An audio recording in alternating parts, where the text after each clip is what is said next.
good to be home. And it is especially great to be gathering with you all tonight in Queens, New York, the world's borough, the jewel of America. Just in this slice of New York City alone, we represent over 100 languages and cultures. We welcome people of all religions, faiths, and creeds. We honor all genders, races, orientations, and status. And here, we defend immigrants.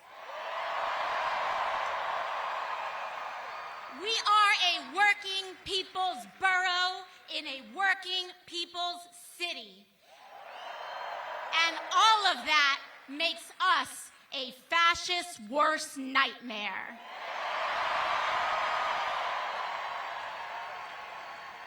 Queens, we gather here today at both a perilous moment for our country and on the precipice of hope for our city. Because in 9 short days, we will work our hearts out to elect Zohran Mamdani as the next mayor of the great city of New York. And it is going to take all of us. But to be honest, it always has. That we are all here in this moment, during this time, is not a coincidence. And it is also not a coincidence that the very forces that Zohran is up against in this race mirrors what we are up against nationally. Both an authoritarian, criminal presidency fueled by corruption and bigotry, and an ascendant right-wing extremist movement.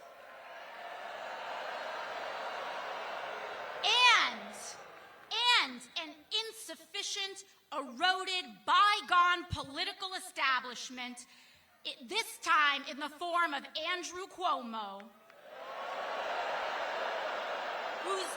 whose pursuit of power has blinded them from what that power is supposed to be used for in the first place, which is to aid and put the working people of America and New York City first. And Queens, both of these challenges are fueled and funded by the same billionaire class whose apparent greatest fear is an equitable, affordable, and prosperous nation and city for all, not just the very few. But we have been here before as a city and a country, and we have won before, and we will win again on November 4th. Because Queens, it has always been in our nation's darkest chapters that our brightest lights emerge. And we, each and every one of us, whether we like it or not, are living history today.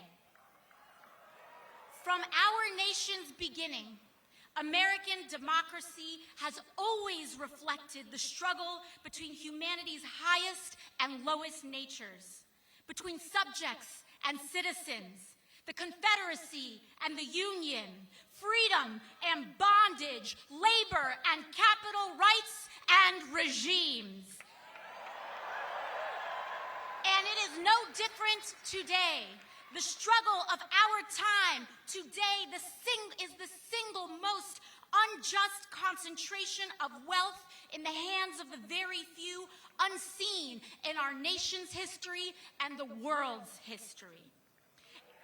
And it is a time such as this, in which demanding what should be considered the most basic tenets of human dignity, that is considered a radical and outlandish act.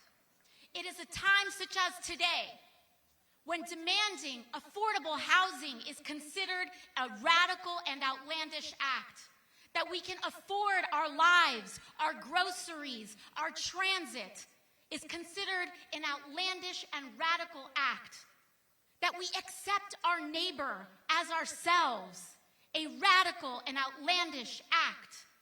But we must remember, in a time such as this, we are not the crazy ones, New York City. We are not the outlandish ones, New York City. They want us to think we are crazy. We are sane. To demand an affordable and decent housing, a decent wage, the right to health care, that we pay to care for our people instead of the flattening of Palestinians and oppressed people abroad is not a radical act. It is basic and core humanity. That is why the election of Zohran is as important as our cause today. Childcare, buses, rent, and our rights.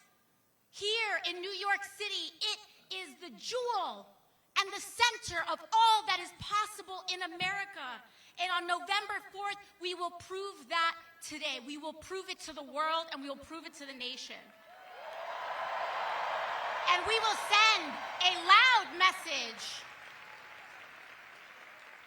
to President Donald Trump that his authoritarianism is no good here. We will send a message that to ICE, that secret police do not belong here. And we will demonstrate the heroism that exists in the everyday people throughout our city. Heroism like that we saw last week, a young woman in a polka dot dress standing up to a secret police officer in Canal Street. She is New York City.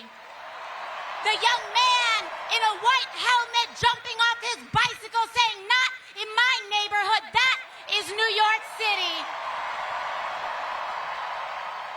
The line cooks and the delivery workers every day serving and making sure that we are clothed and fed and that our children are cared for. That is America, New York City. That is who we fight for. That is what this victory is about. Because New York, America, our freedoms and our future. When I think about what is happening throughout our nation today and what Donald Trump has even done, reflected, symbolic of so much in his demolition of the White House and the East Wing, we see what he's doing to that, and we must let him know that this injustice, no matter what he's doing, that house doesn't belong to him, New York. It belongs to us. It belongs to the people of this country. And I want us all to remember and to know that the future, our future, is not determined by a despot in a house built by enslaved people. Our future will be determined not in a house built by slaves, but in a city built by freemen, in a city built by unionists and immigrants and suffragists. The bricks laid by working people, past, present, and future, the seamstresses and the unionists who paid for our rights in blood. This city was built by the Irish escaping famine, Italians fleeing fascism, Jews escaping Holocaust, Black Americans fleeing slavery and Jim Crow, Latinos seeking a better life, Native people standing for themselves, Asian Americans coming together in Queens, in Brooklyn, in the Bronx, in Manhattan, in Staten Island, in this country, in a vision to build the freest, toughest, and greatest city on earth, and we will not stop now, New York. It is no surprise.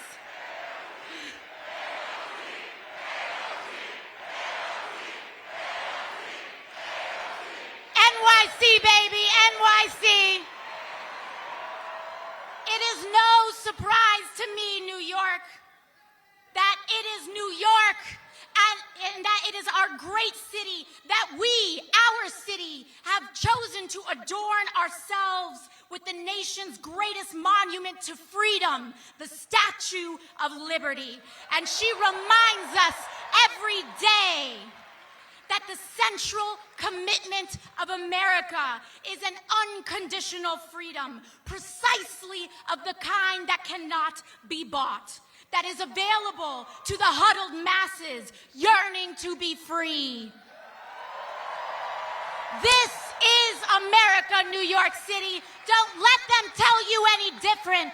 Don't let them tell you that we are the exception. We are the rule. We are the standard. We are the acceptance, and we set the bar for America. I'm talking to you, Donald Trump.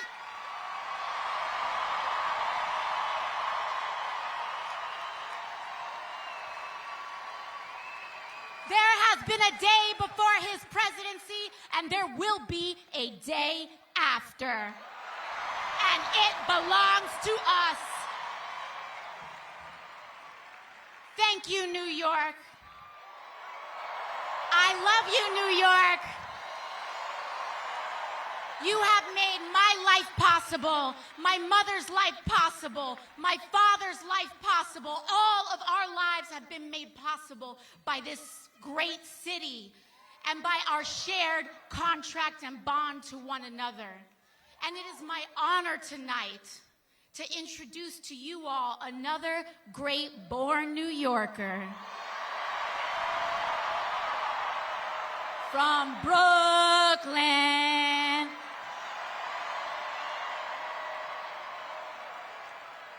Senator Sanders and I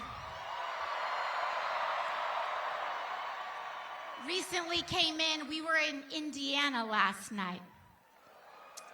We both paid a visit to the home of the great Eugene Debs.